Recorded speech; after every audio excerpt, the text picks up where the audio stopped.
සාමාන්‍යයෙන් ස්ත්‍රී පුරුෂ භේද නොබලා මානවයෙක් ලෙසගත් විට ඌට තව මානවයෙක් කෙරෙහි ආදරයක් ඇති වී බැඳීමක් ඇති කර ගැනීමේ අවශ්‍යතාවක් සහිත මානසිකත්වයක් ඇත.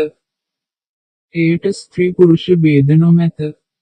එය වටහා නොගත් සමාජය දිගු කාලයක් තිස්සේ සංස්කෘතීනට අනුව විවාහය අනුගමනය කර ගනිමින් සමාජයේ පවුල් වශයෙන් හා මුදල්මය උපාකාර වශයෙන් භේද ඇති කරගෙන සිටී.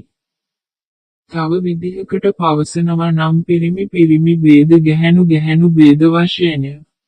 ශෝකයට කරුණ වන්නේ පැරණි සමාජයේ ගම් වල පනට පනව සිටි මිතුරන් අතර තිබුණු ඒ බැඳීම් මේ වන විට විනාශ වී තිබීමයි. එයට හේතුව වන්නේ නාගරීකරණයේ ප්‍රතිඵලයක් ලෙස ළමුන් තාප්ප වලට කොටුවීම හා පෙම්වතුන් මගින් මිතුරන් අතර වෙන්වීම සිදුවීමයි. මම පවසන්නේ ආදරයට හා බැඳීම් වලට ස්ත්‍රී පුරුෂ ලිංග භේද නොමැති බවයි.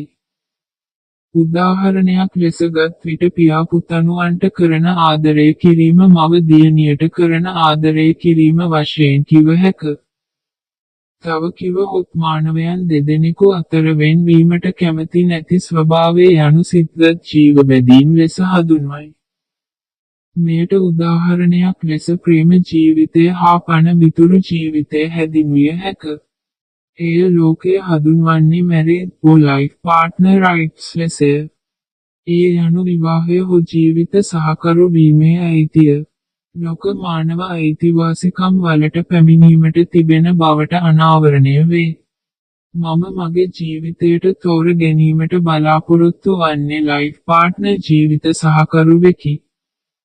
මා සමග මිතුරු වීමට පැමිණෙන මිතුරන්ට පමණක් තාක්ෂණික වශයෙන් ඔහුට සිතිය නොහැකි තරම් සතුටක් හා විස්මිත ආශ්චර්යයක් දීමට මාහට හැකියාව ඇති බව මම මා මත දියුරමි. මම දෙවියන් මතද දියුරමි. ඔබලාගේ දුරකථන අංක කමෙන්ට් සෙක්ෂන් එකේ කමෙන්ට් කරන්න අමතක නොකරන්න. මගේ පෞද්ගලික MEXSPR දුරකථන අංකය සමානයි කමෙන්ට් බ්ලොක් විවෘත කර ලබා ගත හැක. මගේ MEXSPR නමද එහි තිබේ. MEXSPR යනු මගේ ආයතනයයි. කොන්දේසි සමානයි දුරකථන ඇමතුම් විනයට පටහැනි වුවහොත් බ්ලොක් කරනු ලැබේ.